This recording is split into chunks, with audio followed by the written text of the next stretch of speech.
What's up, guys, and welcome back to another episode of I'll Call You Right Back podcast with me, your host. My name is Chad Medved. Welcome back to my podcast. It is a special week. First and foremost, I would like to say shout out to Turner Dairy Farms, the creators of Turner's Premium Iced Tea, which is now available at, get ready, Get Go. What they gotta get go. You know how Mikey and Bob have that song? Well, now Turner's Tea is going to be available at Get Go. I think that it is in there now. If it is not in there now, it will be very, very soon. But that is in motion. So congratulations to them. It's about time. Two Pittsburgh companies coming together, soon enough.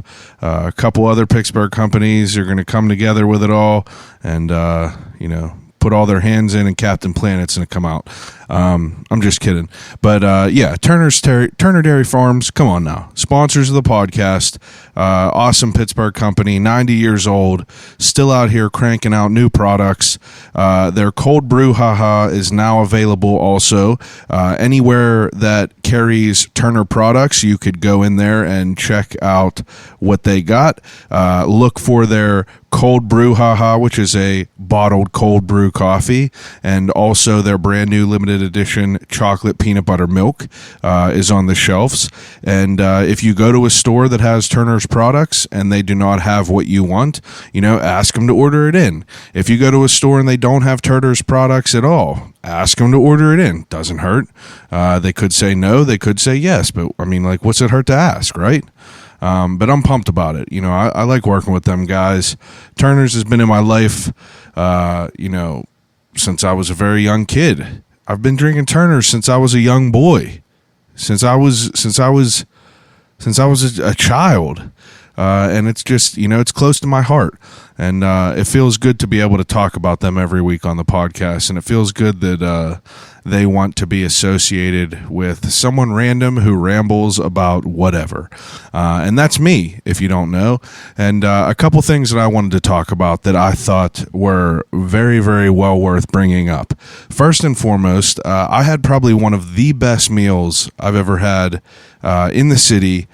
And, I've been sleeping on it. Salim's Market in the Strip is absolutely, it's a hidden gem to me because, I really didn't know about it too much.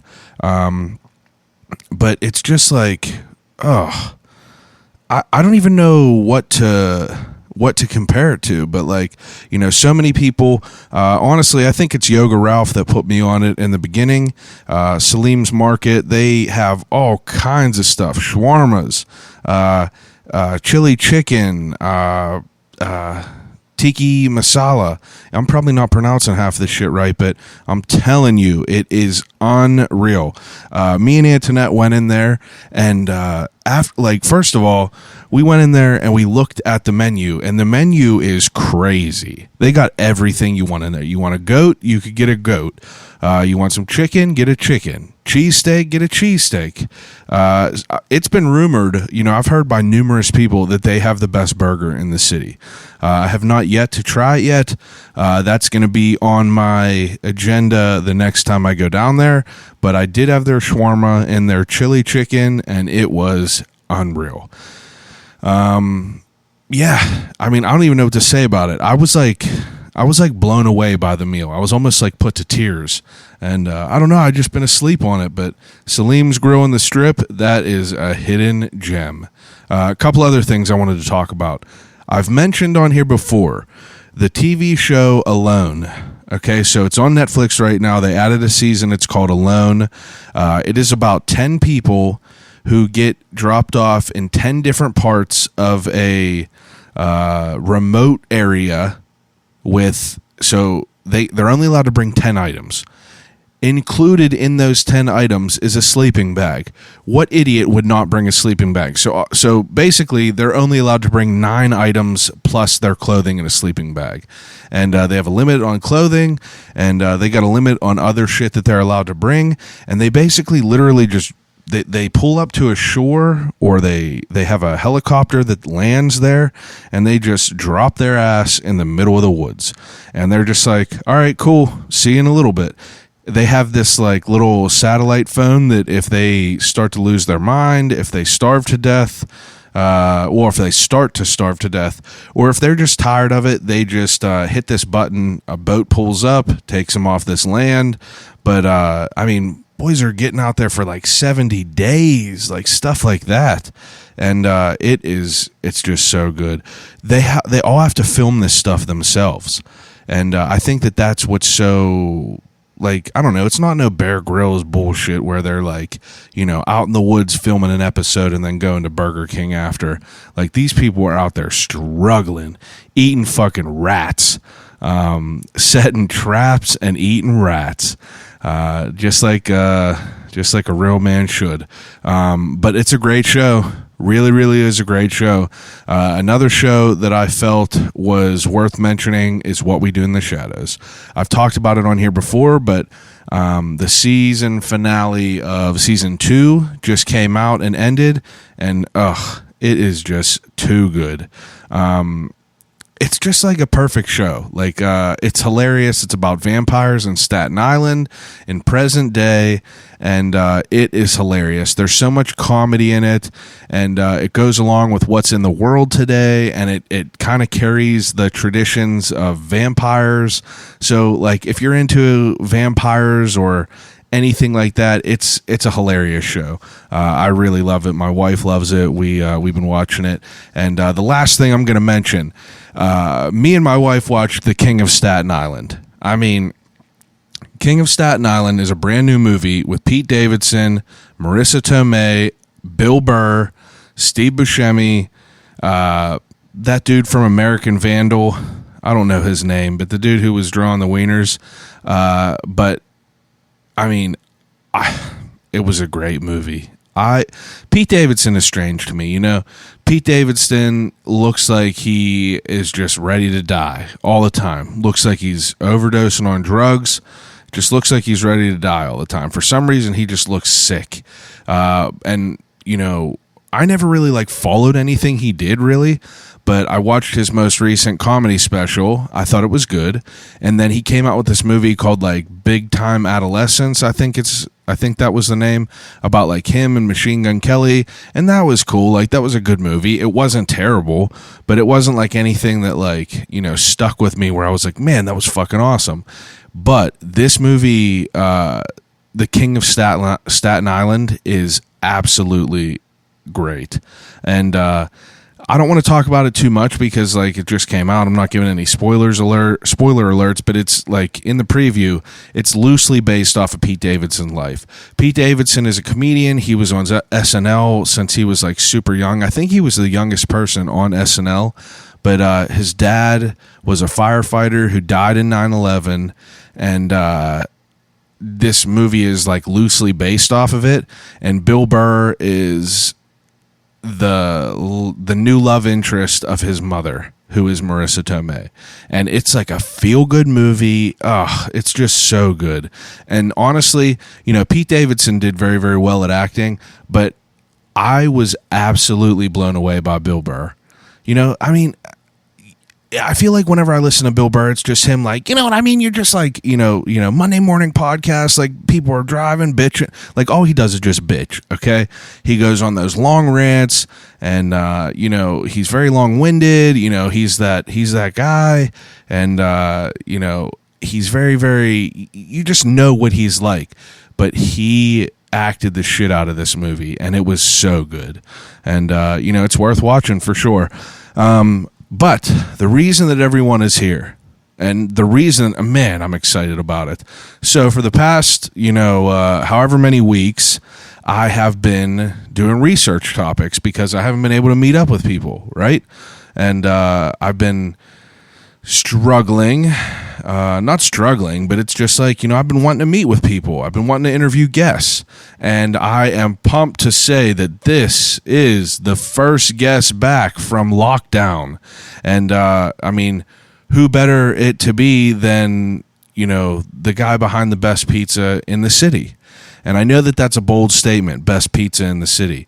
But I'm going to clarify it for you. So whenever people say best pizza in the city, I feel like that there's three categories of pizza. You have everyday pizza, which is a traditional slice that's like a cheese or a, pepperoni or a sausage or something, if you will.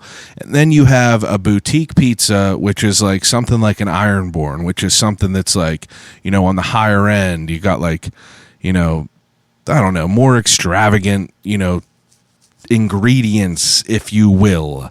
And then you have like a whole different level of pizza, which is like fucking pierogi pizza with like random ass shit on there, taco pizza. So as a traditional pizza, a regular slice, a pepperoni pizza, I'm saying Badamo's Pizza all damn day. Badamo's Pizza is, they've been around for 10 years. First location was in Mount Lebanon, in the heart of the Mount Lebanon Business District, 656 Washington Road. And their second location is in the north side at 1106 Federal Street. And Anthony Badamo opened this up 10 years ago. And, I was late to the game. I just found out about Badamo's. The Hounds, who I had on the podcast, picked it for their death row meal, and they claimed that it was the best pizza around. And I was like, that's kind of a bold statement. So I went and I got a pizza, and I was pumped about it because it was so damn good. And their salads, their hoagies, everything was great. And I was pumped to talk to this dude because pizza places are a dime a dozen. It's like whenever you find a place that you consider the best, that's whenever it's worth like looking at again, because there's no bad pizza to me. Me and my wife will argue. She said that there's some bad pizza in the world. I don't think that there's a bad piece of pizza. There's good pizza, and then there's great pizza. And Badamo's is great. And Anthony, the owner of Badamo's, is absolutely fantastic. I had a great conversation with him. We talked about everything from, how someone kind of gets into running a pizza place and how you develop a recipe, how you develop your dough, how do you develop as a entrepreneur, a young entrepreneur. And I thought it was a great conversation. We had fun. We laughed. We were in the pizza shop. I hit him up and I was like, yo, dude, is there any place you got that we could go that is somewhat quiet? And he was like, yeah, Mount Lebanon location. No one comes in there until like 1. Why don't you meet me there at 10 and we will chop it up then? So I went to the Mount Lebanon location, and we went there. And let me just tell you, I got the firsthand experience on how popular Badamo's was, because the phone was ringing off the hook. They have adjusted hours for the COVID hours, but the phone was, it was ringing off the damn hook. And so after we started recording, he realized that he didn't lock the front door, and I guess people saw us in there recording. And numerous times while we were recording, people were walking in to try to get us a slice. We couldn't beat them away with a stick. People were rolling in like zombies after a what am I trying to say here? Yeah, people were just coming in like zombies. They were like, we want pizza. And he was like, sorry, bro, we're not open yet. And everyone's like, God, we'll be back. But unreal pizza and an unreal conversation for the first one back. And I'm pumped about it. It feels good to talk to human beings. It feels good to talk to people that are out there doing it. And it was super cool to hear about... it was super cool to hear the point of view of a business owner after these coronavirus times in the beginning. It was cool to hear how they adapted, what was different, what they had to do different, what, just like the different, it was just cool to hear about it. So I'm going to let you hear about it. I appreciate everyone listening. There's mugs that are out now. Hit the DM if you would like to purchase a mug. I would appreciate it. If you do not want to purchase anything but want to help me out, please take a second and rate, review, and subscribe to the podcast. If you love me, take 2 seconds, write a great review, 5 stars, about what I'm doing with the podcast, about what you like with the podcast. And let me ask you one more thing. If you don't got nothing nice to say, please don't say it. I'm out here grinding. I'm working hard. And there ain't nothing worse than someone who has to be a dick and just try to give you a bad review for no reason. Because I'm putting in 100%, Anthony Badamo is putting in 100% at his pizza shop, and we're out here just trying to make some shit happen. So enjoy the episode. I'm proud to present to you what episode is it actually? I didn't even look what episode it was. Where am I at right now? Episode, 121. I not pronounce you husband and wife. I'm proud to, how do I even say it? And without further ado, episode 121 of I'll Call You Right Back podcast with Anthony Badamo of Badamo's Pizza.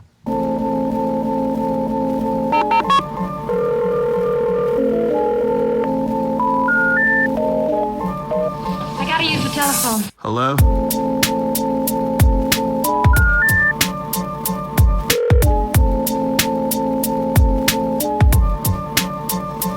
Telephone. I'll call you right back. Call you right back.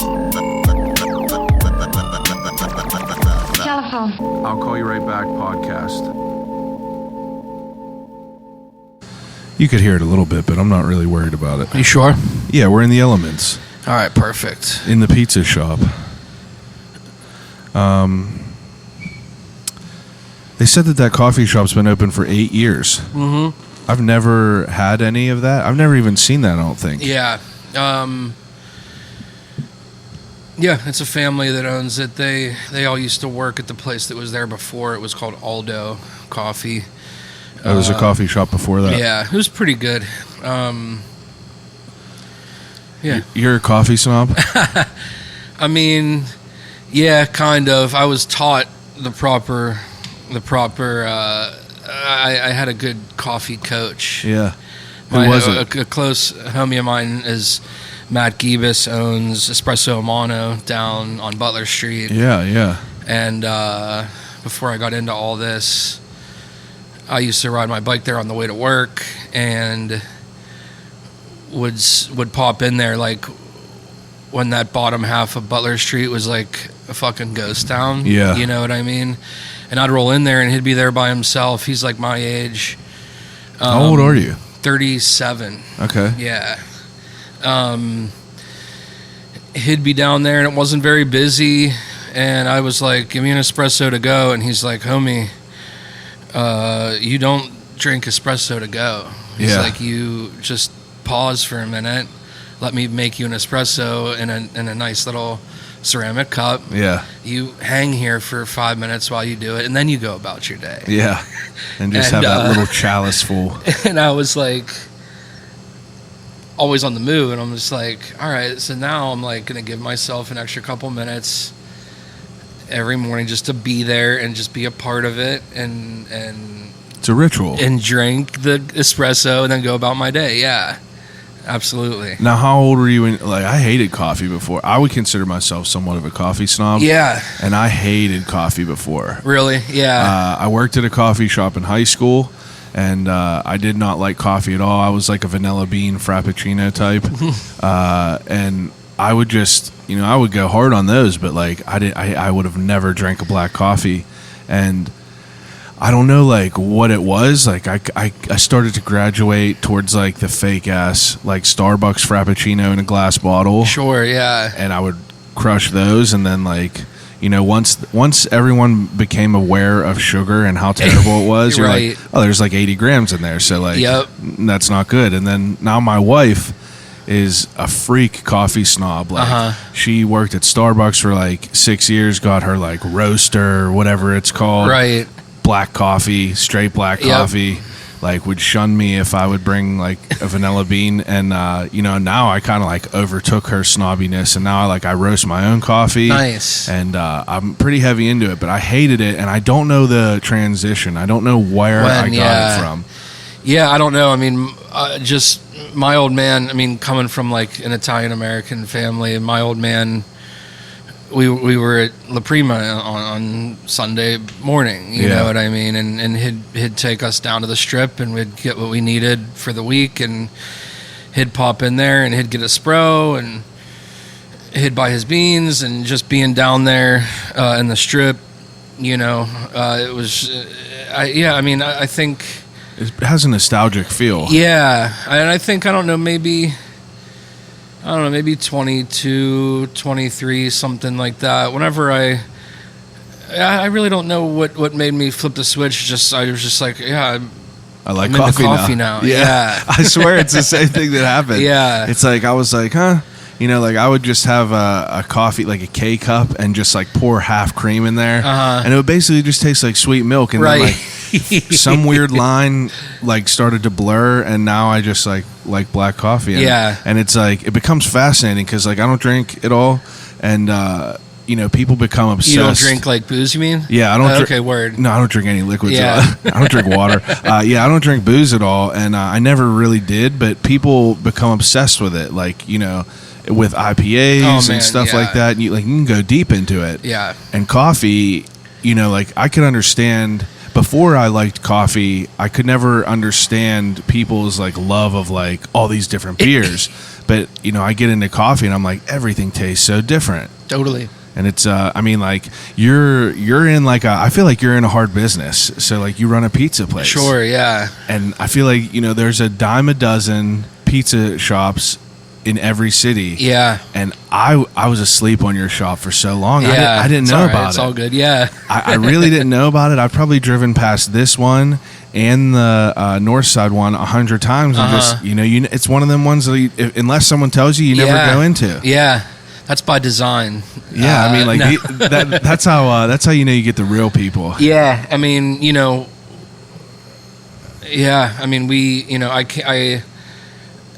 I started in sales. I worked for Cricket Wireless, and damn it. That's all right. I was in sales for a while, but whenever I was like a teenager, I had food gigs. I worked on the line at like this Italian restaurant that by my house when I grew up. Where did you grow up? So like my high school years, I lived in Peters Township. Okay, and I graduated from Peters High School the year 2000. Okay. Yeah. So I worked at a couple pizza shops out there when I was a kid. I had a family friend that was working for Italian Village, and he was opening up pizza shops, so I would like kind of just like tag along with him. Yeah. And do that. And then I quickly realized, 18, 19, 20, I'm not going to make any real money working for somebody, somebody else. So I got into the whole cell phone thing, which was huge back then. Yeah. Did sales and was able to do retail, and then moved to business, and then ended up doing corporate sales. And so before this though, whenever you were younger, you had did you ever dream of wanting to run a pizza shop? So my old man's self-employed, so I always saw him working too much, always working, and just kind of that was just the norm. So I always knew that I was going to work for myself in some capacity. I think my first kind of thoughts of it, honestly, were probably I was thinking about maybe having a little sandwich shop, something like a little 1 or 2 man show type thing. And you grew up in food though. Yeah, totally. My dad's side is Sicilian, my mom's side is Northern Italian, and you're a full-blood Italian. I'm not full-blooded. I have a portion Hungarian in me, but it's all right. But you're Italian. We're Italian. Yeah, you're Italian. Before we started recording, you said, "Are you a Sopranos guy?" And I didn't want to answer yet until we were recording. But that's one thing I've never watched. And don't get me wrong, I love a great Italian mob movie. Yeah, I love all that, but Sopranos, I think I watched maybe the first 3 episodes. He got the ducks in the pool and he was going to the psychiatrist, but it's just it's 9 seasons, 10 seasons, whatever. It's a big commitment. Yeah, it's a big commitment. You can't really look at it like that. I'm going to watch it. I know it's great. It's it's more about life than anything, you know what I mean? Just the subtleties of just the regular day in and day out. Even if you're a mobster, you still argue with your significant other, or you're like, you know what I mean? There's, it's just about like different things that carry over. Yeah. Some of the stereotypes that do fit. Yeah, totally. And it's just like, I mean, like, I know it's good. I should have got to that in the quarantine, but like, so you grew up at, like, obviously loving food and shit like that, and seeing an entrepreneurial like vein in your family. And like the cell phone craze is pretty interesting, because I know that like I had family, you know, my brother worked and sold cell phones for a minute. My cousins sold cell phones for a minute, and I remember that now that you said that. Yeah, it's it's like, kind of weird. There was like a period of time pre-iPhone that like everybody was kind of competing, you know what I mean? And that's a good point to think about. Now everyone is either like an iPhone or a Droid, but back then everyone was like level playing fields. And plus back then it was weird because there was like contracts, and like it was more of a scheme. Yeah, but yeah, totally. I mean, they would lock you in, and it just seems like now it's just more simplified. It's like you just go get the phone and you just talk all day or text all day, and it's the same price every month. It is. It's interesting because back then it's like, oh, you fucking went over your minutes, right? You know, all these text messages, they cost me all kinds of money. Yeah, and you're just like, oh, damn. Like, I guess I'm about to be 30. Okay, and I skipped past, you know, kind of like that phase. Like, I remember I got a phone late in life. I got a phone whenever I was 18 or 17, but I think I had unlimited text by then. But I remember like a brief stint where like my brother went over, because he's 37, and I was like, so I guess maybe I just phased past that era of it. Yeah. It's interesting though to think about that, because it kind of like whips you back in, because like that was their life. Like, you make good money at selling phones. Totally. Yeah. I mean, being young doing it too. Yeah. I mean, I did it from maybe 21, 22 until I quit to open up the pizzeria. So and when was that? I was 27. So wow. I opened up the weekend of Snowmageddon in 2010, which was February 8th or 9th or 10th or something like that. Wow. Snowmageddon. Yeah, it was wild. I had been looking for a place to either take over or rent something that obviously had the equipment in it already. Now wait, before we get to all this, like, you got to tell me how you're like wanting to go from making decent money selling phones, right, to kind of like blending into like wanting to get a pizza shop. Yeah, I mean, honestly, dude, it was like, you know, I was working that corporate gig, and it was like quarterly reports and reviews and meetings and spreadsheets and just like all that like cliche corporate shit that like you hear about, you know what I mean? Yeah. And like sickening. Yeah, and I always did really well with it.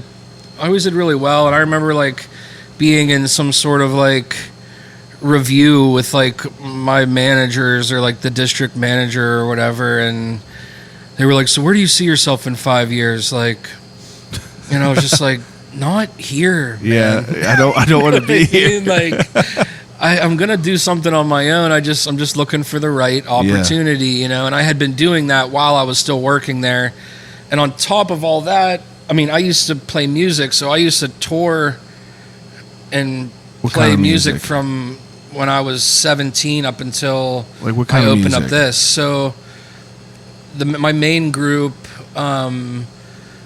was like a power pop group. We were kind of like the Cars meets the Ramones meets like... What was it called? We were called Black Tie Review. Black Tie Review. Yeah. I feel like that sounds vaguely familiar. Yeah, so we played... Black Tie Review. We played like from 2000 probably until about 2007 maybe. Like what kind of venues? Like what? Everywhere, dude. I mean, we were playing Lago when that was open, and then we played everywhere. We were fortunate enough to like were you guys in like Octane and shit and like Club Zoo? That was kind of like post what we were doing, because we played at like Rosebud, which was now I believe, I don't even know what it's called now, or maybe it's called Static, or it was called Static for a little bit. It changes every 10 minutes. So we were fortunate. We played everywhere in Pittsburgh. What did you play? I played guitar and I sang. Actually. Oh, really? Yeah. A singer? Jeez, songbird of her generation, dude. That's pretty sick though. Like, so you kind of had like, you dabbled in everything. Yeah, I mean, I again, my parents, they were musicians. My dad went to CMU for music. Oh, wow. And my folks actually met on the road. That's crazy. While they were playing in their respective bands. And wow. And so we just, there was music in the house. My sister, classically trained piano player, and I played guitar, I played bass. I could You play still a little fiddle? bit. Not really, man. Nah. No, just because. I mean, I maybe every once in a blue moon I will, but you're out here running a pizza I empire. burned myself out with it, man. It's music. It's a tough nut to crack. Oh, I'm sure. It's weird because like I have definitely like dabbled in a lot of different things, like all different like. I had clothing lines, I did podcast shit, I did like weird stuff, but I never did any of the music stuff. But like my best friends were all in like metal bands, so it was like every weekend we were just going to all these different places and like going to all these different shows, and it's like it was such like a vibe. Totally. Like back in like 2005 to like 2009, 2010 for us, like that was like those were like our vibes. Absolutely. And it's just like every weekend you're there, and it's just like I could tell it would be exhausting though.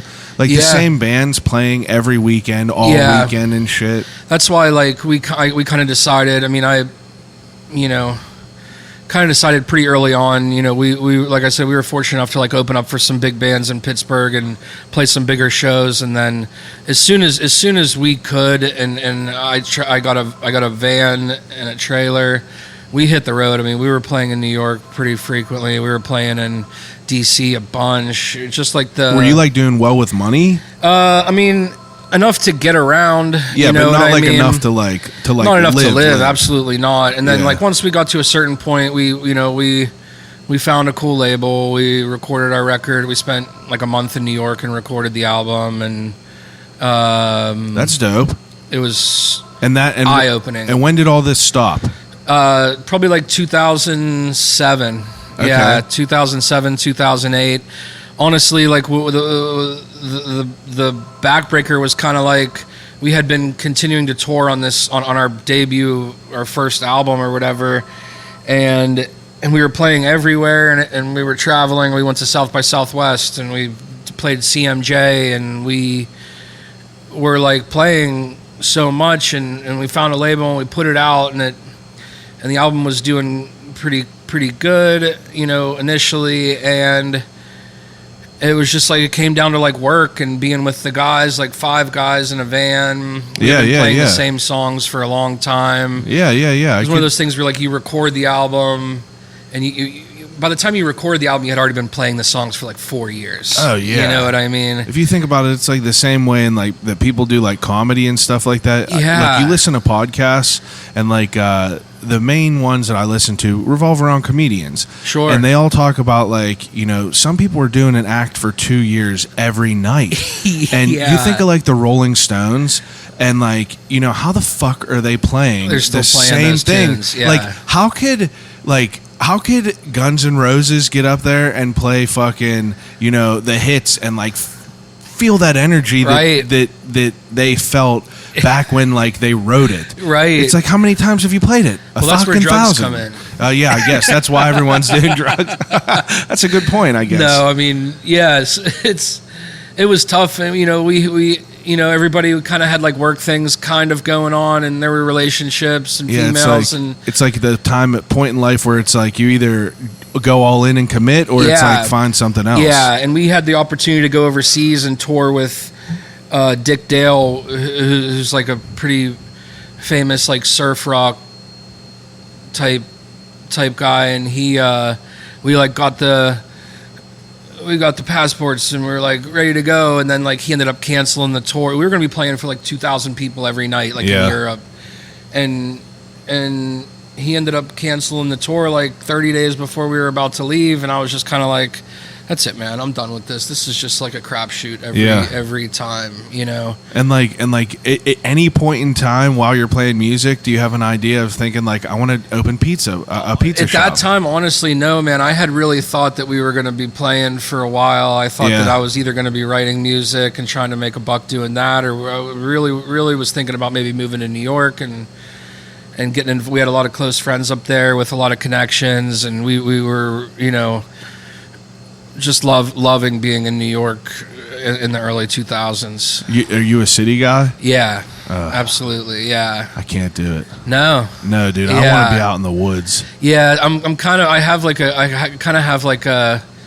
the ideal spot now. Like I grew up out in the burbs. As soon as I could get out of my folks' place, I moved to the city. I like the Bloomfield, Lawrenceville area really early, and was able to kind of like before it became big. And I was actually able to purchase a piece of property. That's awesome, dude. 10, 12 years ago too. Yeah, so that's good. I just recently sold it, but always living in the city. Now I live in a house in Fineview, which is like right above the War Streets, like right up top from the pizza shop. Yeah, that's pretty good. And it was my grandpa's house that he lived in since the late 60s. You got a little space up there? Yeah, and so I have like a house with like a couple lots with like a big fence around it, and there's like 3 houses on the street.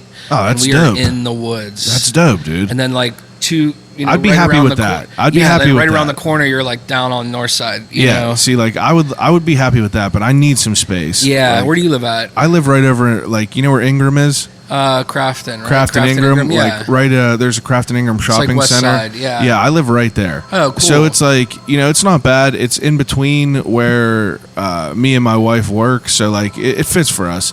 It's like I don't hate the city. I love being able to, like, you know, toss my bike on my car, be down in the city in 2 seconds, and ride wherever. But it's like, I don't know, dude. I want to be able to just like have some room. I want some land. I want to be able to, like, you know, have a fire in my fucking front yard and not like, you know, not worry about people walking by my house all the time.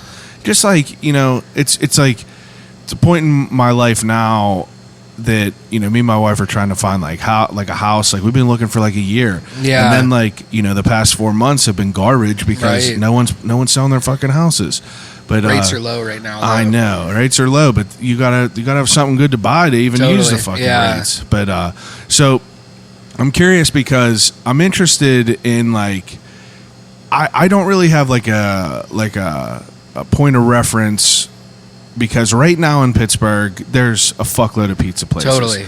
And back then in 2010, like, was there as many as there is? No, there wasn't, and that was why I wanted to do it, because I was familiar with like the tradition of like going to a pizzeria and grabbing a slice and leaning on the counter and doing that, like first and foremost, like in this room, because my dad has a business up here in Mount Lebanon.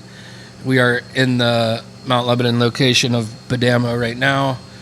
And the pizza shop was on the other side of this wall, this little bulkhead here. Okay.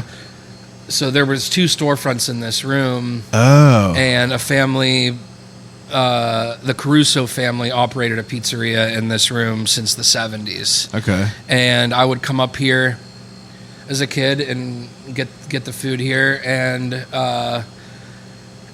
just my family, we were just that pizza shop. Like, I don't know if a lot of families kind of did that, you know what I mean? If it was like a Friday night thing or a Sunday afternoon thing where we would come up here. And this was like your home. It was the spot. For South Hills people, it was the spot. So I kind of was like, you know, I bought this house right in 2009. At the time, Obama was giving away this like $8,000 first time home buyer thing. Yeah. So I like had some money saved, ended up getting a check for $8,000, and I was kind of like, all right, let's go shopping for a space, you know. And I had been in Bloomfield and Lawrenceville. I was like looking for a spot down there, and nothing would shake out. I was like looking for like a year and a half. What spot came first, north side or here? Here.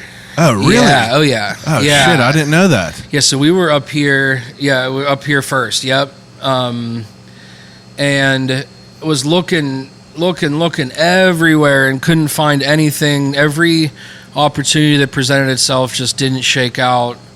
And I was on my way back to my folks' place, Route 19 South, like cruising down here, and saw a newspaper in the window of like the place that I used to go to when I was a kid. Yeah. And it said for rent, and I was just like, holy shit. Is this real life right now? Like, yeah. And I called the number. The old woman who I had known since I was a kid answered, Mrs. Caruso. Basically my second nunny right now. She's like my grandmother, basically. Yeah. She called and she was like, Anthony, what are you doing? What do you want to make it a Pete's? You know, like, yeah, like what's going on up there? You know, Make it a pizza. She's like, what's going on up there? And I met up with her, and it just, everything just like, boom, Fit together. yeah. And so all of a sudden I was like, shit, I got to like figure out these recipes. Yeah, that's what I wanted to talk about. So like whenever you got this place, it had the equipment. So in it had some equipment. Yeah, the most important, it had the ventilation, the hood. Yeah. And it's all different now, but Did you have ovens in there? so yeah, there was one oven. There was one oven in there. There was like a little sandwich table. There was the ventilation hood over there, and there was like a gas range in the back. Yeah. I put some money together, bought like another couple pieces of equipment. I put a coat of paint on everything. Yeah. Bought some, put up some art. Had a buddy of mine draw this like far out mural on the one wall. How long did you have this place before you opened the doors? So I signed the lease and got the keys January 1 Oh, and you opened of February 2010, 8th. and I opened February 8th. So I had like a month and a week to kind of clean the place, Do everything. and then the last week,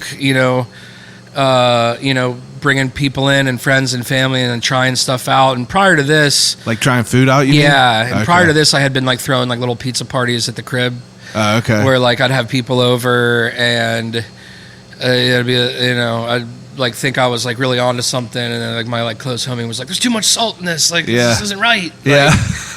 And Those are the best people. Yeah, Those are the people that make you good. yeah. So was doing that, and that was cool, but then to translate the home cooking vibe to cooking on a larger scale like this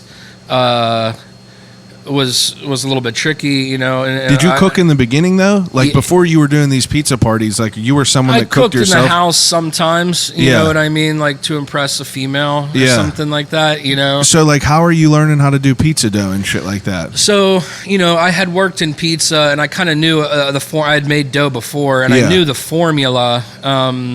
So basically, like you were saying, like what was the scene like in 2010? I mean, there was nobody.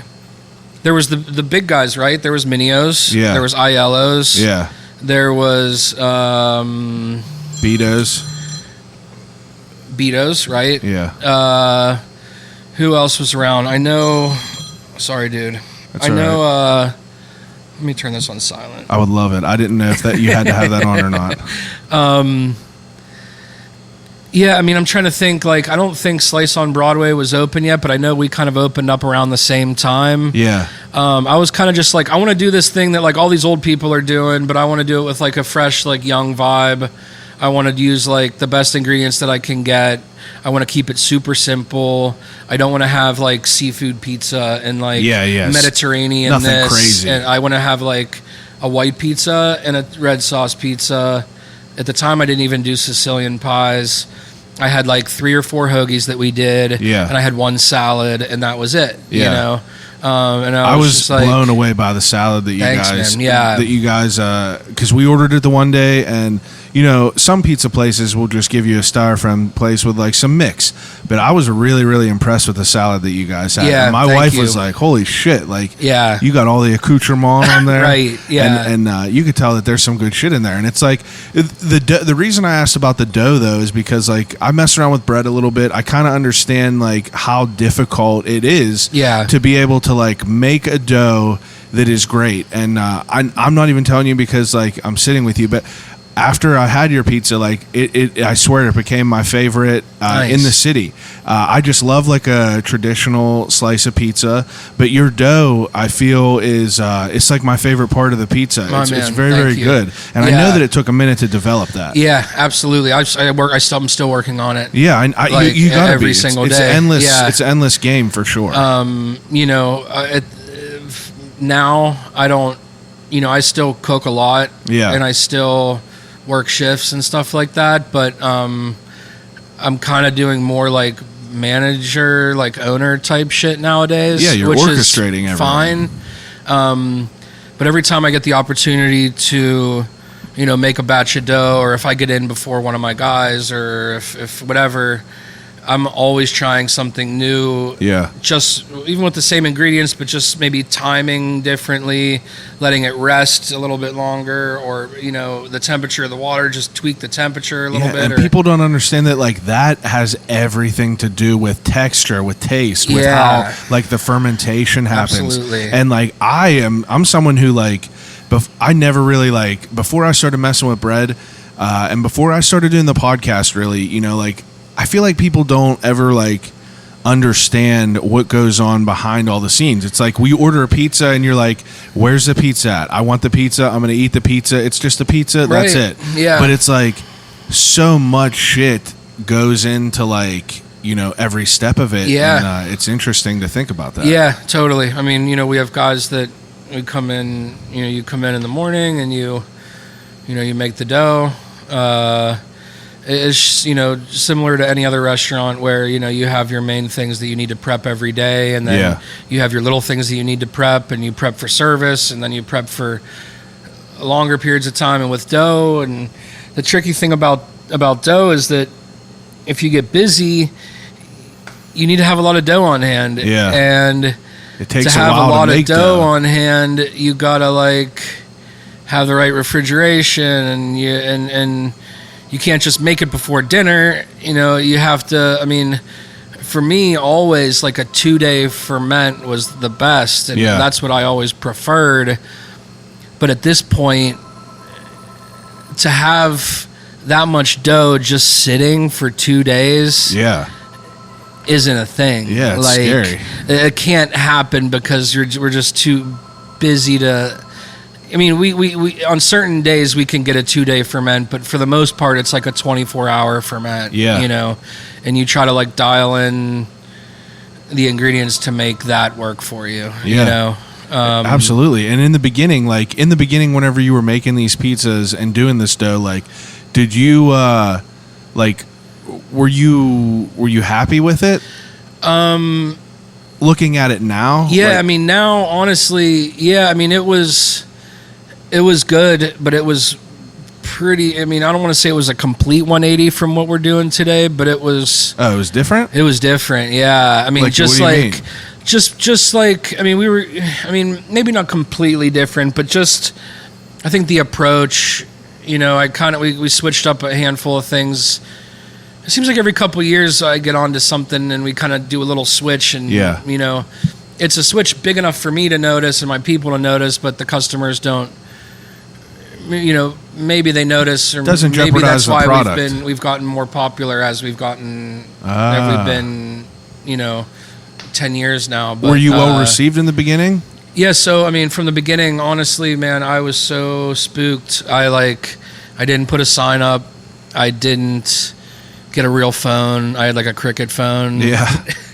And I really just wanted to be in here with like maybe one other person and just like whipping pies. See who would come in and just try it out. You know what I mean? I kind of did the math. I was like, if I have one employee, I need to bring in like $300 a day. Yeah. For me to for at the end of the month, for like me to be able to like pay my bills, you know?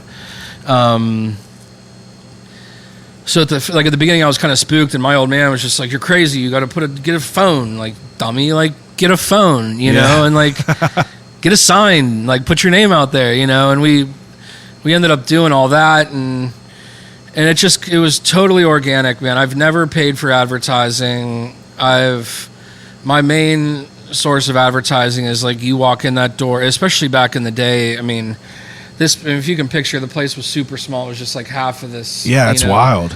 And it was really weird because we were kind of behind the counter and there was like maybe 15 steps from the door.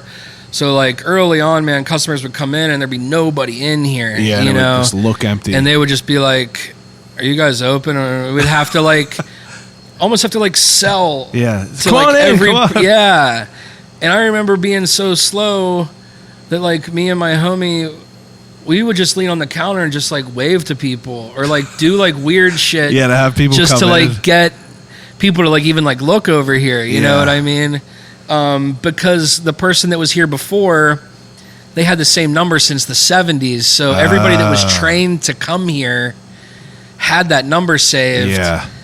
And at the time, did the people that were here beforehand, did they stop? Would they retire, or did they move? So basically, they retired and they sold it to somebody else. Okay. This dude basically spent 3 years running it into the ground, and he ran the phone bill up to like $900. And at the time, I didn't have the money to pay it to get that old phone number. Oh shit! Okay, so I get what you're saying. That's like a now. big thing with pizzerias. Is like once you get the number, Yeah, people remember it. then you remember it. You Yeah. know what I mean? And that even like comes into play when you're like selling. If you were to sell a pizzeria, it'd be like, are you going to keep the same number? Like if that number is still there, then that means I never thought about that. Yeah, when the new guy jumps in, the phone keeps ringing. You That's know what really I mean? interesting to think about the pizza end. I mean the phone number end of it, because Yeah. people remember the phone numbers. Right. I don't remember my Italian village from where I grew up, but I remember I would have remembered. Yeah. It, but it's wild to think that is like, you know, that comes into play. Totally. And Yeah. I never thought about that, but that is cool.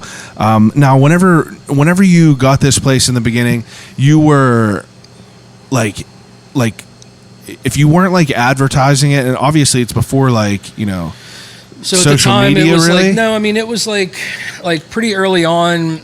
It was like kind of like towards like the end of, well, 2010. So like Facebook was like popping at the time, I believe. Yeah, I guess MySpace But it was was dead. MySpace was pretty much dead. Instagram was Yeah, probably IG around. came around maybe like in 2012, maybe. Yeah, and that was like all the unique, ahead of the time people. We jumped. We were on IG right from the gate. Yeah. and no, but we had no likes, no followers. I know, you know right? what I mean, It's and it was crazy even back then seeing people with followers. We were just like, what? So, but it was basically just people like coming in and like word of mouth. Yeah.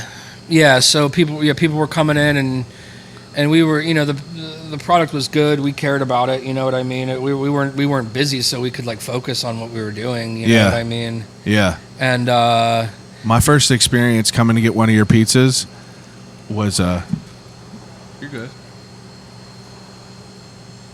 I thought that guy was delivering something. no, He was trying to come in and get it's a a pie. neighborhood guy. He Yeah. was trying to come in and get a pie. But my first experience getting one of your pizzas, the Hounds told me about it. Okay. It was on my radar, and then Yeah, I went, saw that on your podcast. I don't know those guys, but I think maybe I do know them. I don't know. I mean, they're twins. They got red hair. okay.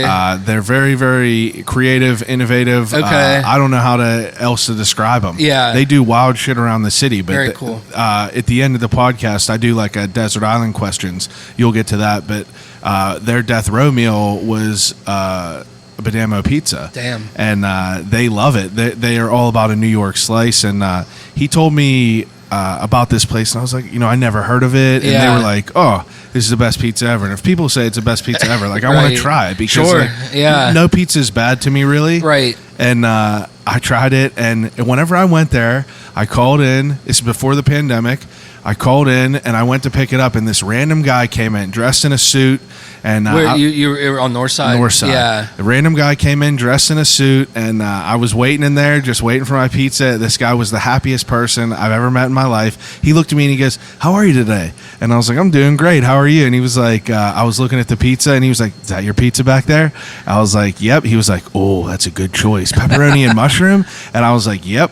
And he was like, "Oh, you're going to love it." I was like, "This is my first time here. here. I hope I do love it. He was like, you'll never forget it.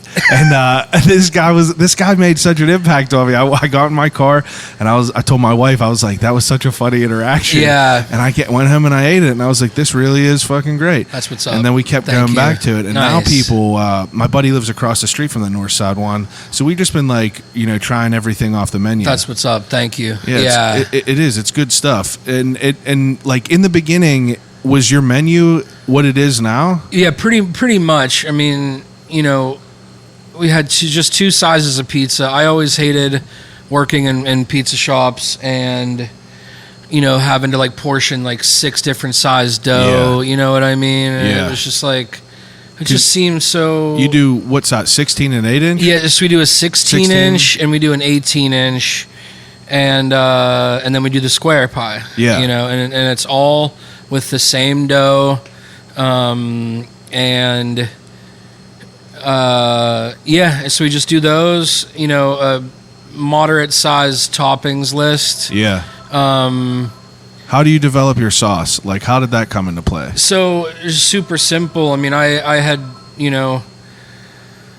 from doing it in the past, I knew what was good, and I've actually even since then have switched tomato brands a couple times based off of things that have happened in the market and things that happened overseas and stuff like that. But basically, I just try to get like the best, whole plum tomatoes that I can find. Yeah.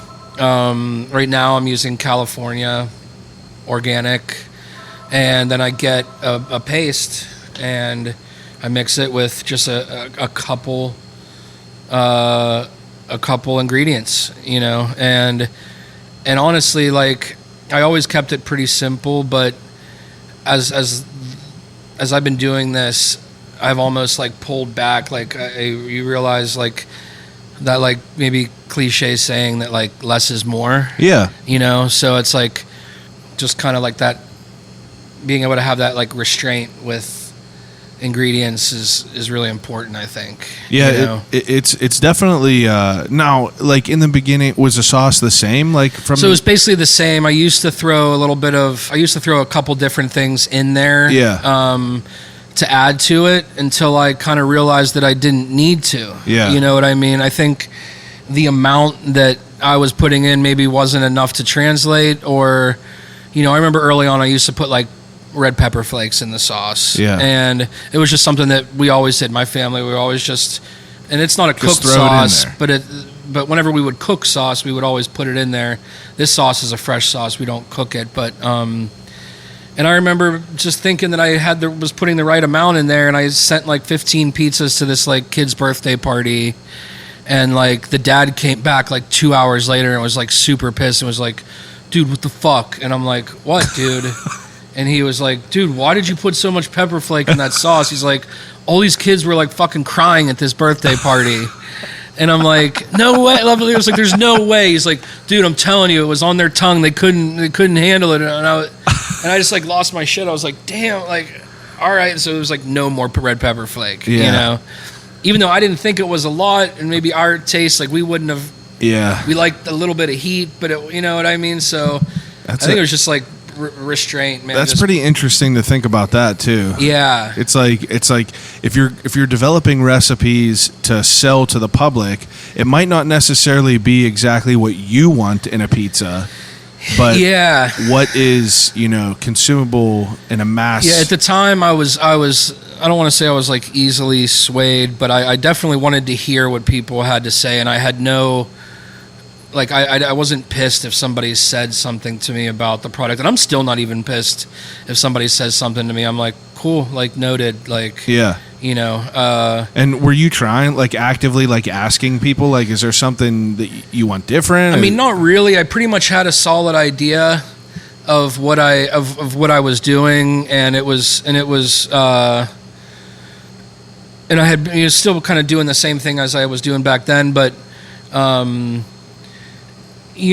would ask certain people, certain friends and people that were on the block that were always coming in, and I was like, you feel like is it still tasting the same to you, or just like people that I could like confide in, you know what I mean? Yeah, that you knew were going to give you like a good. But outside of that, I kind of just kept like the front, like this is what we're doing, you know what I mean? Yeah. That makes sense. And what about like the difference in like, so obviously you did like the Lebo location and then you go to Northside. So like, what are your like how far into you being here working that you were like what was your idea of, I need to open another location? Yeah, I mean, honestly, like I had been wanting to get back to the city. I mean, my whole life was prior to this was, like I said, playing music and being in the city, and I had a whole group of friends. I grew up out here in the South Hills. I had a whole group of people in the city that were my friends and that I was my whole inner circle and all of that. And I moved out here to open the shop. I didn't move out here, but I was out here opening the shop and spending all my time out here. And I was just like, I got to get back to the city, man. Like we had been up here for, honestly, dude, we were up here for 4 and 5 years, and we would get good press. Every once in a while, we'd get something in the Post Gazette. You were here at the Lebo location for 5 years. We were here for 8 years before we opened up number 2. Yeah, before I opened up number 2. Northside just opened a couple years ago. It opened up December 28th of 17. Oh wow! So all of 18, that. all of 19. Yeah, so it's just 2 years old. Yeah. Damn, that's crazy. Yeah, so, and I had been looking for the right spot, you know what I mean? And that spot presented itself. My grandfather was living on North Side. My dad's side of the family is North Side. Like, since they came from Sicily, they came straight from Sicily to fucking North Side. Flashing North Side signs out there. It's like, so dude, like I never really traveled over there. Like, bro, North Side and is now it. I've been over there a few times. It really is awesome. Yeah, like it's my buddy lives across from your spot there now, and like I went over there and I parked my car and I rode my bike, and it's like the first time I ever like, I was never a city kid whenever I was growing up. Yeah. I stayed in my hometown, and I would come down to like venues, and I would go to Smalls and then like the Beehive in Carson Street. Yeah, and it's like that's all I knew. But everywhere, like Crafton Ingram has some of the most incredible houses, like just the architecture, and then like North Side and like the War Streets. Yeah, like. The first time I ever been there was last year for their like yard sales, and I was blown away over there. Well, I mean, the history over there is ridiculous. I mean, basically, Brighton Road was considered Millionaires Row, is what they called it, and it was like at the turn of the century. I mean, that's where like there was the most concentrated amount of millionaires at the time were living on the North Side, and it wasn't even called the North Side. I mean, this is a Seaback taught me this. Dude, Allegheny City was its own... It was called Allegheny City. It was its own... like entity. Town, its own entity, and the city of Pittsburgh, I'm not sure exactly how it all shook out, but they ended up merging, and that's how, the North Side kind of became even bigger, because it was... Manchester and all of that. It's wild over there for sure, dude. Yeah, I mean that's why you drive around North Side and you see these houses, or you go up on Brighton Road and you see, or Perrysville, and you see these ginormous houses that all the money was over there back in the day. And you're just like, holy shit! Now they're all dumps, trying to come back around. Yeah, it's interesting to see how things go in and out. Yeah, but the North Side, like that location. Yeah, so basically it was the same story. I passed by one day, there was newspaper in the windows, and it said for rent. And I went to go look at it. I called the woman, oddly enough, related to the family that owned this one. Really? Before me, yeah. Was it a pizza place? Yeah. Okay. The Caruso's, if you talk to anybody that knows about pizza in Pittsburgh, the Caruso family is deep, and they've been fucking with pizza since like the 70s. It's deep. Caruso's. So anyways, yeah, they're related, and I had known about the shop. It was called Pasta 2. It was a cool spot. It was like your neighborhood, like swinging door, everybody passes by, type pizzeria. Yeah. And there was newspaper in the windows, and I called her, and she was like, hey, I told her I was up here and blah blah blah. And she's like, yeah, come take a look. And I walked through the place, and it was a fucking wreck. It was like a total dump. And I was like, I'm not renting this. I was like, I'll buy it. Like, I'll buy the building from you. She's like, it's not for sale. I'm not selling it. And I was like, all right, well, if you change your mind, give me a ring. And I walked away from it. 6 months goes by. I kept thinking about that spot. I'm like, that's the spot, Federal Street. Yeah. It's just like, you know, at the time I was really feeling like the East End was just getting tired, you know what I mean? And I was like, North Side could be it, you know? And so, you know, I called her back up. I was like, listen, let's make a deal. Like, let's work something out. You know what I mean? And she's like, I don't know. We ended up talking, and we ended up working out a deal I was able to work out a deal to buy the building, you know? Over in Northside. Yeah. So. Do you own this building or do you rent this one? No, I rent this building. Yeah. And like, so you opened there a couple years ago. Like, what can you tell like a difference of like the areas? Yeah, totally. I mean, Mount Lebanon, you know, is like a great suburb that kind of has its like toe in the city a little bit, you know what I mean? Because of the business district up here. Yeah. There's like people that walk around and people that are used to going from like shop to shop, you know, that a normal suburb neighborhood, you wouldn't really experience that, you know? That's a good point. So, you know, and people up here, you know, I don't want to say it's like, it's not rich, but it's like they're a little bit better off. Yeah, you know what I mean? It's high end up here. I think it's safe to say that. Totally. And you know, North Side is probably more diverse because there's a lot of very rich people that live over there. Yeah. And there's a lot of very poor people that live over there. Yeah, I guess that's a good point. So it's a crazy mix of seeing what walks in that shop, dude, because like, bro, like I have people that like can barely see straight, that could barely walk, come in and order a slice. Oh yeah. And then I have people that roll up in like a G-Wagon. Yeah, like that dude who talked to me, he was an old dude that was dressed to the nines. Yeah. He was. And he was like, you know, he looked well off for sure. But yeah. It's it's pretty interesting to think about, you know, like I'm sure it's like, do you feel this is stressful, like having two spots? I'm on the other side of the stress. Yeah, it's like you kind of are established now, and you know. Like when I first did it, the transition to two was very easy because I had like a handful of people that were working for me that were really in my corner at the time. They had my best interest in mind, and they were even before the second one though. Like for you to have a business and have that end of it, was that like you know? Was that super stressful to like kind of like adapt to being a business owner? Yeah. I mean, I still don't really like. Yeah, I mean, I still don't really like to tell people what to do. You know what I mean? It's hard for me to say like, yo, you're fucking up right now, bro. Like, step up your game. Yeah. You know. I mean, but you got to do that as a. You have to do it sometimes as a business owner and like someone that's running. You know, someone that has to run a business. Yeah. I'm sure you see the negative and you got to do all the dirty work. Yeah. But it gets easier, you know, and so that's the hardest part is the people, you know, making the food, the customers, all that stuff is pretty easy.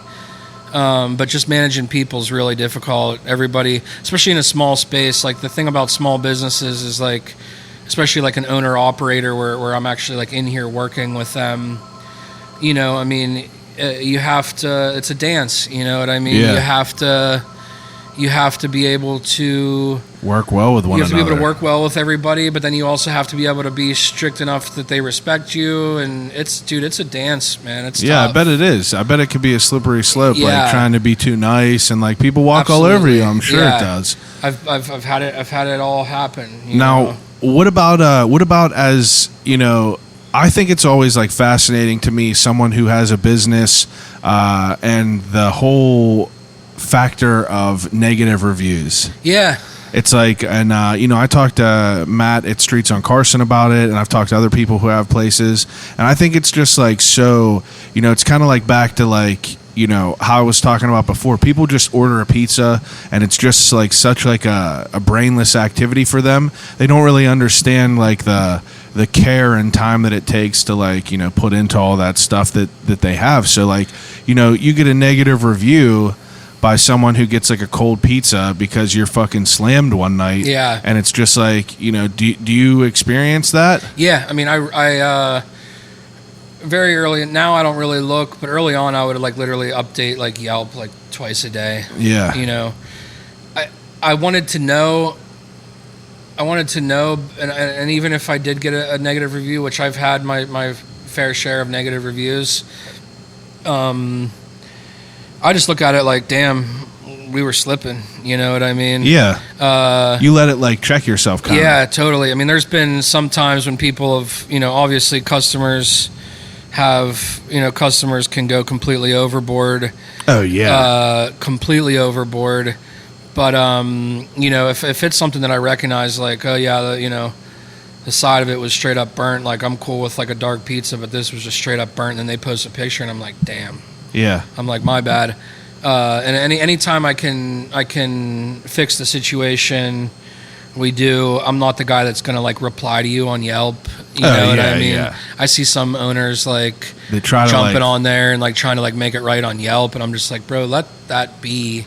I think it's terrible that people like immediately like they take pride in having 900 reviews on Yelp, and it's like everywhere they go they have to, you know, yeah. like I'm guilty. I take pictures of my food, yeah, and I like, you know, post it up, but it's like I'm also under the, you know, the thought of like, you know, I'm not gonna like try to bash people, you know, for what they do, because it's like I never worked in a food industry really, and you know, I had the opportunity to help Matt like run food while he was in between people there one time, and it's like just seeing the dance, like you said, that's how I described it, just seeing the dance in a kitchen and like how much craziness is going on and how these tickets are just racking up, and you're like, bro, because your food's a little bit cold, you want to like try to like rip apart everything I've ever like tried to build, dude. And I always bring it up on here because it's like I hope that people listen to it and like think about like, you know, what could have happened. Like obviously, you know, if you people were paying good money for food and shit like that,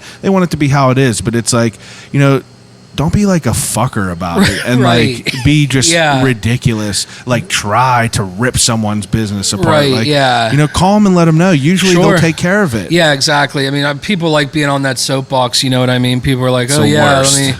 let me. I have, you know, I have a million reviews and a million photos on Yelp, and I'm like verified and this and that, and like on Yelp, get fucked. Right? It's like on Yelp. Yeah. If that's what you're verified for in life, you know, keep it. But like I know, dude, it's crazy. It's terrible, and that's why I ask everyone that has it, because it's just like I know that, like, you know, if I am interested to go to eat at a new restaurant, I go and look at like, you know, some of the reviews on it, but I don't go into the extent of reading negative comments. I look at the overall score of the stars. Yeah. If it got 100 reviews and it's like a 2-star, you know, like I might stay away from that a little bit. Yeah. But like, you know, if there's like 100 reviews and it's like a 4.5, like I ain't gonna go look at the negative comments because, like, you know, that's one-off time that something couldn't be going right. Right. Yeah. Totally. People are. Yeah, and that's assholes. the thing. It's like, you know, nobody's perfect, and nobody's perfect. And the other thing that I kind of look at too is that being able to have been doing this for a while, it's like I see some people who like lose their fucking mind on me on the back of some dumb shit. Yeah. You know what I mean? And then like 20 minutes later, they'll like call me or email me, and they'll be like, "Yo, my bad. I apologize. I'm just really fucking hungry." Yeah. And like big boys unite. Yeah, that's what it is. It's like when you get hungry, you know what I mean? Sometimes people get in their feelings. Here get hungry. Yeah, they get in their feelings.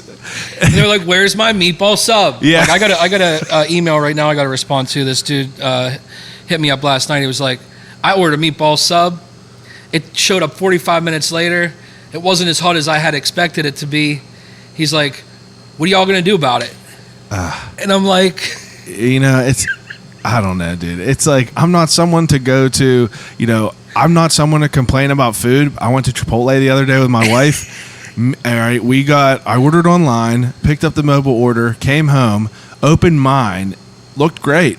opened my wife's, it literally looked like someone ate half of it. Half of it was missing, and I was just like, I don't go on Twitter. I ain't tweeting at them. Right. I emailed the customer service, and I was like, listen, I don't really complain about ship it. This literally looks like it was half eaten. And they were like, bet, here's 2 free meals. You're good. And I'm like, thank you. I appreciate it. And like, that's all that you have to do with that's it. all that people want. You know what I mean? We'll give them a credit. It's not hot as I expected it to be. What are you going to do about it? And it's like, come on, you know, a lot of times if we can, we'll send out another item or whatever. We'll send out food, or dude, so many times we'll send out the food again, and then we'll put together a little care package of like drinks and cookies or whatever. Yeah. And send it their way. And then sometimes people are like, you know, that's not good enough. I was hungry an hour and a half ago. Yeah, now I'm not hungry anymore. Or that's too or much. like, it's too much. Or people dude. are like, you know what, you missed it. I called somebody else. They're just like, exploiting it. Yeah. Now, I was, you know, we'll start butting this up here, but I was super impressed with, you know, the way you guys went about, you know, giving food during this like pandemic. You know what I mean? Yeah. Because like, you know, me in the beginning, I was like terrified of it. You know, I didn't want to go out. I was like, we ain't going to eat anywhere. I was like, I ain't fucking getting no takeout. And then, you know, it started to go along a little bit, and I was like, you know, once a week, maybe we'll go get some. I want to like keep some money going. And we got that pizza, and like you have that little window in Northside, and it was just like such like it felt safe. Sure. You know, like it felt good. It felt like you had a good idea. Like, what was your like thought about this whole like, you know, coronavirus pandemic thing as like a business, as like a food business owner? It's like, what is your idea about I this? mean, honestly, like when it first was hitting, like I don't really mess with the news. Like I don't, and I like didn't really believe it to be true in the beginning. I was kind of like, oh yeah, right, a virus. Like that's not for us. Like that's for whoever it's for, but it's not for us. Like we're cool, you know. And like my people were like, no, bro, like you should probably like, you know, like quickly did some research and was just like, damn, this is going to hit hard, right? And this was like maybe the Thursday or Friday before, you know, all the shit right happened. when it just was kind of, they were really starting to talk about it like locally, you know what I mean? And Thursday, Friday came, Sunday came around, and like at this spot, like 3 of my people just like didn't show up, and they were like, no call. They were just like, yeah, we're spooked, like we're not coming to work. Really? And so I like came up here, and I like, it was like me and one other guy, and we were like, fuck it, we closed it down here. The north side was still operating, everybody was cool down there. Monday came around, and I had still stayed closed here, and I was like, all right, I like got everybody, you know, together. We kind of like chatted about what to do. You know, talked to some people, talked to my other homies that are in the industry, and I was just like, first and foremost, at the time, now my staff is cut in half, but at the time I was employing like 36 people. Holy shit. So the first thing that came to mind was just like, you know, I can go a stretch without taking paychecks, but like these guys, you know, I have guys with like mortgages, I have guys with like families, I have guys with people that depend on it. Yeah. And I'm like, how are these guys going to work? Like, what's going to happen? Just quickly was like, all right, we do good at, this is what we do. We do takeout. This is what we're built for. You know what I mean? When I designed the shop over there, I wanted those windows specifically because I had thought that at some point in time I was going to be doing late night service through the window. Okay, yeah. And I have the counter there and the windows open up, and it was just like a no-brainer. It was like, all right, we're going to lock the door. We're going to wear our mask, wear our gloves. We're going to operate normal behind the, you know, back in the kitchen. Yeah. And we're just going to pass the food out the window and then shut the window or have it cracked just a touch. At the beginning, dude, I had it cracked like... Barely, and we're like talking like, yep, like this, and customers were... Now, is there someone that like tells you the rules being a business? That's the thing, dude. There has been no concise ruling in the midst of all of this. Yeah, you know what I mean? It seems pretty unclear. There's been so much misinformation, so much that like we were just kind of like even the health department had said, you know, all the health department would say would be like, stay clean and wear your masks. And I really think that's part of the reason why they let restaurants stay open is because Yeah. we have to report to the health department multiple times a year. We get checked out by them, Yeah. and then we have a 4-page checklist that if we don't abide by, then they put a stamp on our front door. You Yeah. know what I mean? So I can see they were like, all right, restaurants like are already comply with what we need. That's a good point. I never thought about that. Yeah, and they were like, so, you know, they already have the public health in their best interest, so let's let them operate takeout and delivery, social distancing, no more inside stuff. As you see here, we set up a little counter in front of the door. Yeah. We were taking, at the time, we were just taking all orders over the phone. We hurried up and set up a little online menu, and, you know, just made sure everybody stayed clean. You know, my mom made us a bunch of masks. You know, we got a bunch of masks from, you know, the strip. Gloves, just The whole all of nine. that. Yeah, The whole nine. the whole nine. And it was cool because, you know, honestly, like it impacted me in a positive way because, like I was saying earlier, I was able to just kind of like trim some menu items that I had, you know, didn't want to really mess with anymore. You know, I had some employees that left that, like, you know, I know that they weren't happy being here, and maybe I wasn't so happy having them here. Time to part ways. Yeah, and it was a very cool, like, clean slate Yeah. type thing. And I think A good shift. as this kind of unravels and you start talking to more people that are owner operators, they're going to probably tell you the same thing. Yeah, it's interesting because for me, it's going to be, you know, there's going to be a whole different lane of things to talk about as far as like someone who's a business owner or, you know, someone who runs any sort of like, yeah, I guess any business, but it's like, you know, everyone adapted to this in such a different way. Totally. And it was interesting. I knew it would be interesting to like talk to you about, you know, how like your thoughts kind of came into play, but it is interesting because you guys are built for takeout. Right. You know, it would be different for more of like a sit down restaurant who can't, you know, provide that service, you know, in a certain way. People aren't getting fucking like high end meals as takeout. Right. But, you know, pizza is They more, are in some other cities, you know. I Yeah, know you could there's a definitely get handful it. of places in Pittsburgh that we're trying that do somewhat of a fine dining thing that we're trying to do it for takeout. but it's way harder. It's way harder. But at the end of the day, honestly, dude, it's just like, You know, I did like it though. I did, you know, like a positive of all this coronavirus shit is like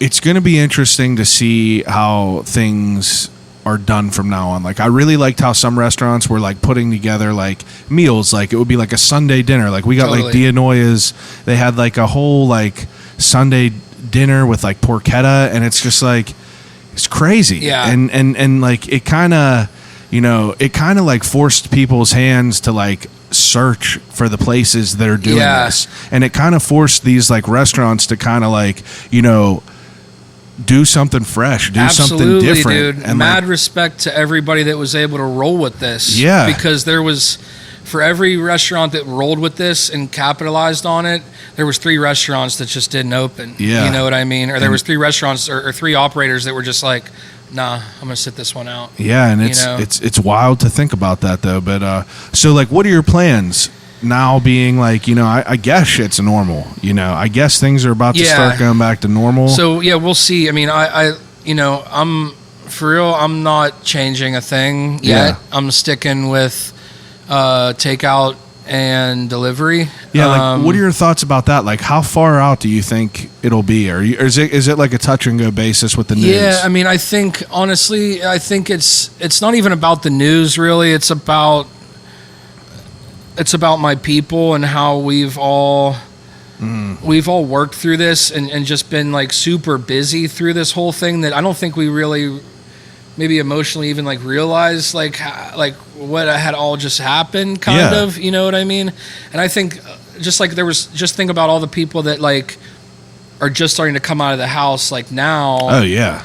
Like we're kind of in the same boat where we're kind of like we've like kind of been in this house the whole time.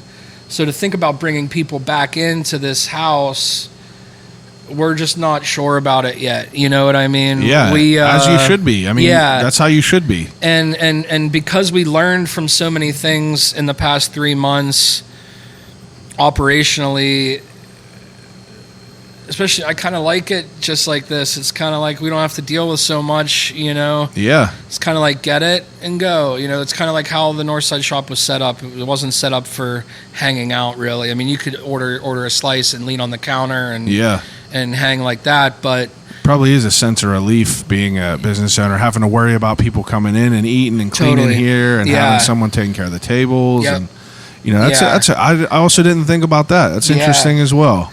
Yeah, I mean, like I said, thankfully we're built for this. You know, people like pizza, people like sandwiches and salads, and kept it super simple and fresh the whole time. And we're able to kind of roll with the punches with the whole virus. Blessed, dude. Blessed. Yeah. All right. You ready to get to the fun part of the podcast? Yeah, absolutely. At the end of the podcast, so actually, first off, it's been so long since I interviewed someone, I forgot to do the what's in the cup. So, oh, word. What's in your cup? What's in the cup? It's gone now, but I had a small 6-ounce cappuccino. And what's this place called? Orbis Cafe. Shout out Orbis Cafe, Washington Road. They had a really good Americano. I was really happy with it. Nice. Definitely good. Some places a little bit too acidic for me. But anyway, the ending segment that I do with all my guests is a segment called Desert Island Questions.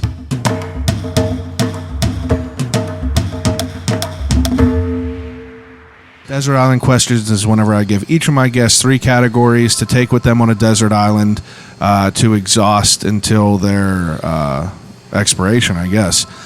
So the first category is things to watch on a desert island. So you get 3 choices of things to bring with you on a desert island to watch. And whenever I say this, you could bring think of like DVDs. You could bring like a series of DVDs, or you could bring like whatever you want. 3 choices.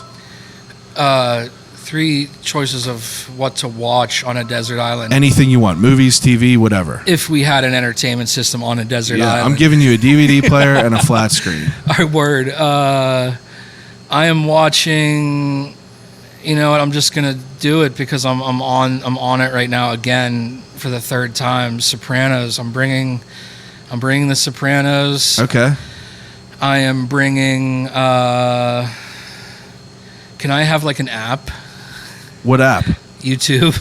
Yeah, I could give you. What do you watch on YouTube? Dude, I watch a lot of stuff. I like to watch like time lapse shit, like time lapse like building shit. You ever watch them like indigenous kids that build like pools and shit? That's far out. Dude, it is wild. Like fish traps out of like crazy bamboo. Yeah, they're like, he made himself a bathtub. Yeah, a hot tub. This is a hot tub. You put hot stones and it fucking boils water in here. I watch that. I like to watch fishing. I follow a couple fishing channels on YouTube. Do you like survival type shows?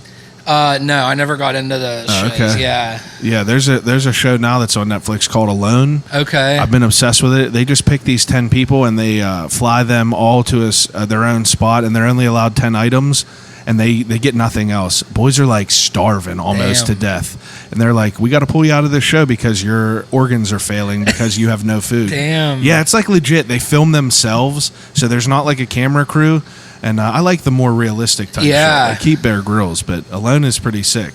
Okay, so you got Sopranos, YouTube. Sopranos, YouTube. That way you can kind of watch whatever type of crazy stuff that you want to watch. All right. And then... I feel like I got to pick something funny, right? I mean, I would. Man, let me think. You could think. I'm going to cut down any downtime.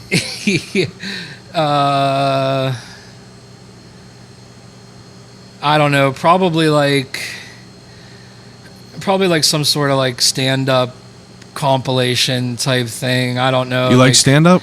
I do like stand-up. I like I like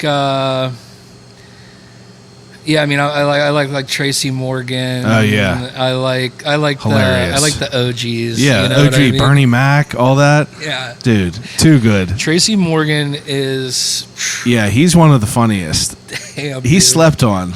Tracy Morgan Totally. I can't believe he's not as famous as he is. I mean, he's mega famous. Yeah, but he's not like he's not he's like an actor famous. He's he's an not actor like, comedian famous. What's that other dude that he's not like Tyler Perry famous? Oh my God. Tyler Perry has his own island, planes. How about that fucking crazy priest who was like, Tyler Perry sold me this plane. He made it too good of a deal. I had to buy it. I didn't even hear about that. This dude who told me, one of them crazy Southern Baptist preachers or whatever, I can't remember his name, but he straight up said that he could not fly commercially because he couldn't fly around demons, so he had to fly on a 747, like a private I did hear jet. about this. Yeah, a private jet, so he could stay away from the demons. Fucking that's crazy. Sickos. Okay, so Tracy Morgan, That's like so Richard good. Pryor, like yeah. all Eddie that Murphy. Eddie Murphy, all that OG type stuff. I love it. Yeah, man. Black Lives Matter. They do.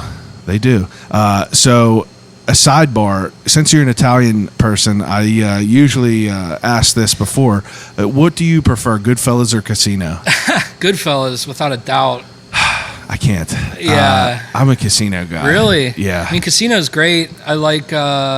The second half of Goodfellas ruins it for me. Yeah, well, that's what everybody says. When he's getting chased by a helicopter, it just gives me anxiety. It's like watching that's the Uncut thing, dude. Gems. It shows you both sides, right? It shows you like I get that it. nostalgic, like 50s, like good old boys, like growing up, yeah. like selling cigs and that sort of thing. Hey, man, we're closed. We open up at 3. No problem. Thanks.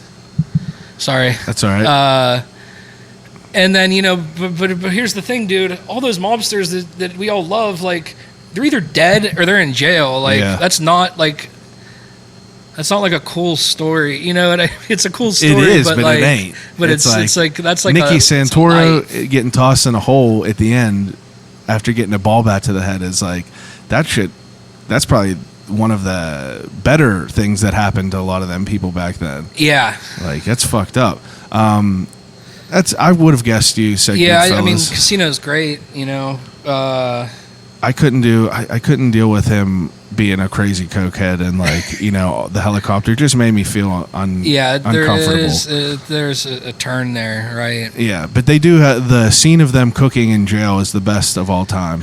Absolutely, that's the best scene of all time. The garlic, the garlic with a razor blade, key, so man. It liquefies. Okay, I actually bought a a mandolin. Yeah. So I bought like a garlic mandolin. A small one. A small one that literally you can just throw a couple pieces of garlic in. You got to cut it razor thin so it liquefies in the pan. Right. That's too good. Okay, so the second category, do you read it all? I do. Not as much as I used to. Okay, let me switch it up for you. So I want you, I'll be interested if you can answer this. Obviously, you have your own pizza place. Sure. What are your top 3 pizza places in the city besides for yourself? Oh, man. You secure with yourself enough to answer that? Totally. Yeah, totally. I love pizza. I wouldn't be doing this if I didn't love pizza and like everything that goes along with like the whole like pizza shop vibe. Yeah, you're not like fuck all these other people. No, it's like everyone. It's a community, dude. It's tough. That's the thing, man. I for a long time I would kind of be like, damn, this dude's getting more press than me, or this dude's doing this, and can't compare yourself to others. At one time, at all. I just like you said, bro, community. It's like community, not competition. Yeah, absolutely. So I mean, I like. Damn, let me think. This is tough. It is tough. Okay, I like going out to Ambridge and going Police Station Pizza. I never had that. Is pretty good. I mean, it's like not good, but it's good because it's like there's history there. Yeah. And it's like a cold cheese thing. I kind of like the square. Oh, you like the cold cheese? Cold cheese thing. I like do. Betos is good. I got to get Betos like twice a year. Yeah. I can't eat it all the time. Yeah. I can't eat it all the time, but whenever I want it, I want it. Yeah. It's like a boutique Lunchable. Right. Totally. It's good though. It's good though. Yeah. I do like it, but it's not an everyday pizza. No, it's not. I feel like that there's 3 classes of pizza. There's everyday pizza, which is like a traditional pizza for me. There's the boutique-y end pizza, which is like something which is people that do like weird different things, like like an Ironborn. Ironborn is not the same as like a traditional pizza. Totally, yeah. They're doing like the Detroit style. Yeah, thing. that's like a boutique-y for me. They're like chefing up the Detroit style thing. Yeah, which is I love their stuff, but it's like, and then there's like the crazy, like you can get buffalo chicken with seafood and everything like that. I kind of stay away from all that. Yeah. But okay, so police station. So pizza? police station's dope just because there's a lot of history there. There's another place out that way too that's called Frank's. That's like a hole in the wall. Yeah. That has a very old recipe, and it's just cool to like be in there, talk to the guys, and eat the pizza out there. I think other than that, man, I mean, I like. Damn, who else do I like? I mean, all the newer guys, the Neapolitan stuff. I mean, Il Pete's up here. I don't know what that is. Il Pizzaiolo. Have you heard of them? I think I might have. Yeah, I mean, they're the OG. They're like the first people in Pittsburgh. One of the first people in Pittsburgh to do like Neapolitan style, like wood burning oven. Really?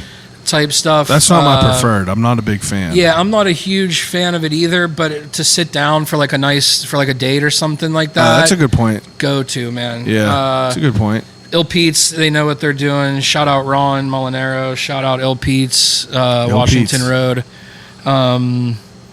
Very delicious. Years of experience under his belt.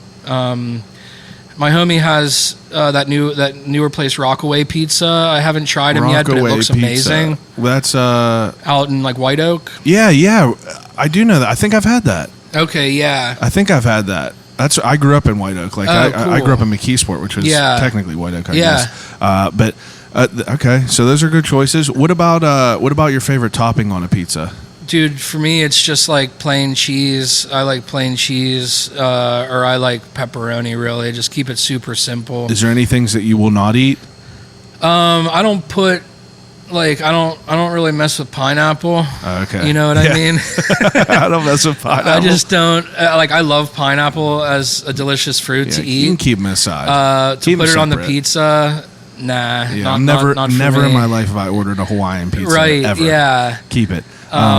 Okay, now the last category is 3 things to listen to. Yeah. So if you could pick 3 CDs Yeah. or something like that. So 3 albums, man. I'm just gonna. I could go. This could be a whole nother podcast. I know it could be. I'm just gonna hit you with like. How about I'm just gonna hit you with like my most recent what I'm like vibing on right now. Okay. Number 1. Saturday Night Fever soundtrack. Wow. Straight up. Did not expect that. Disco vibes. 1970s disco. Yeah, we open up at 3. Can't keep them out of the door. Bro. People want the We pizza. should have locked that door. That's all right. I have never in my life seen someone get more calls and more people coming in to get pizza in my life. It's eye-opening to see. Yeah, dude. I mean, we like I said, we're not doing lunch now. You know what I mean? We're just doing dinner because of all this. Because I legitimately have like 4 cooks that are still working for me at this location. Yeah. So another little blast out there. If you're a pizza man, a pizza woman, you wanna get in the mix, holler at your boy. I'm looking for some new people. But back to music. I mean, so yeah, disco vibes, Saturday Night Fever soundtrack. I'm also really into this like this dude that goes by Cerrone. He's like a older like Italian disco dude from like the 70s. Never heard of that. And I'm also like kind of doing a deep dive right now into like the early roots of like house music, like Chicago, New York house vibes. Interesting. Larry Levan. I honestly had no idea what you could have said. I didn't know if you were going to say something like some rap, some like old school rock and roll. But yeah, I mean, I can get there. No, I'm sure you could. Like, Right now, I'm on this. I'm into I'm into the club right now. That's you know fine. What I mean, That's fine. Okay, so before the last two questions, I do another segment. I'm sponsored by Turner's Tea. Very cool. Okay, and I do a segment called the Turner's Crate. Yeah. All right. I have each of my guests submit a question into the Turner's Crate, and you will pick out a question if you could and answer it to the best of your ability. Okay. Got this crate. All right, so pick one out. And then read it and answer it if you could.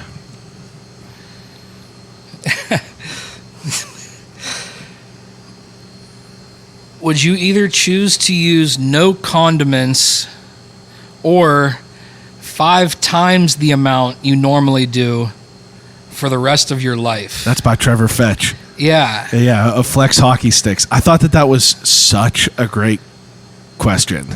So for people that are listening, if you have a hot dog, and let's say you normally have one thin line of ketchup and mustard, you have to have 5 times of any condiment you use. So it's like you either get no condiments or way too many. Right. It's a hard question. Hard. Phew, that is hard. I'm a ketchup guy. Like, I love ketchup on some French fries. If I had to use 5 times as much ketchup as I do now, I would be ripping through bottles. Hot sauce, too? Always ripping through bottles. Always ripping through bottles. Damn, dude. You know what? I mean, I'm sorry. I don't really. I can't do it naked. I gotta load it up, man. Yeah. I gotta load it up. Gotta load it up.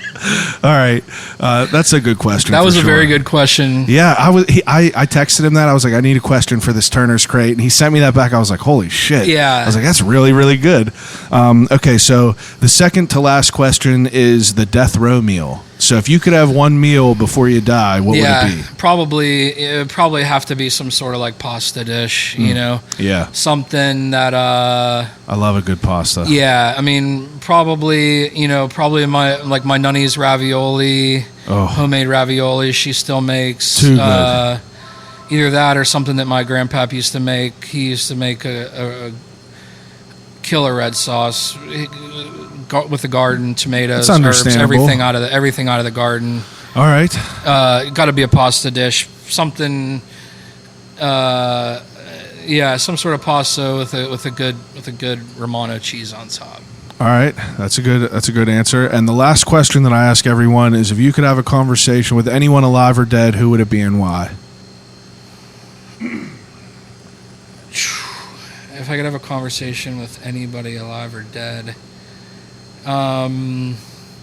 real talk, I'd probably want to have another conversation with my grandpap. Rest in peace. All right, that's understandable. Now, a loved one I could get. If it's someone who's not a loved one, who would it be? Probably.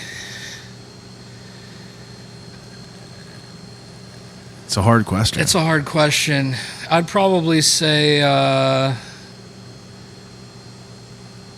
don't know, somebody's going to say it's cliche, but I'd probably want to chat with Anthony Bourdain. Yeah, I mean, that's understandable. Yeah. If you're in the food industry and you're into like culture, it's like big influence. Who wouldn't want to Rest talk in to peace. him? Yeah. Who wouldn't want to talk to him? Yeah. What an incredible person. Dude, great conversation. Thanks, bro. This was fun. This was good. This is very, very good. You're an interesting guy. Thanks, dude. Take a second and tell people where they could find you. Badamo's Pizza, 656 Washington Road, the heart of the Mount Lebanon Business District. We've been here for 10 years holding it down. Location number 2, 1106 Federal Street, Pittsburgh's famous North Side. You can find us there. Follow the IG at Badamo's Pizza. Follow online, order online, call. You got questions, hit me up, let me know what's going on. Also, real quick, want to shout out a few of my homies in the industry that need some post-COVID love. Shout out Espresso Amano, Butler Street. Shout out Pigeon Bagel, South Squirrel Hill. I haven't got to try love. Pigeon yet. Pigeon Bagel. I know everyone's been saying they're incredible. They Sarah started here. Oh, really? Yeah. Wow. So they worked for me. Both of Wow, I didn't know the main that. sister, Gabrielle. Shout out, Gab. What's up, Gab? I love you. I miss you. That's awesome. Used to work for me. That's Sarah always is posting about that. She puts it on to all kinds of good stuff. Yeah. They worked here. We started making bagels for fun to see how it would shake out. I got to get them on here. Yeah, absolutely. All right, everyone else that's listening, thank you as usual. We have we got a whole new life coming back talking to people. It's exciting to talk to human beings again. I appreciate everyone listening to the solo episodes. I had very, very good reviews. I got mugs that are out now. Check the website, hit me up, let me know what you want, and let me know if you got some people you want me to talk to on here. But I appreciate everyone listening. I'll call you right back.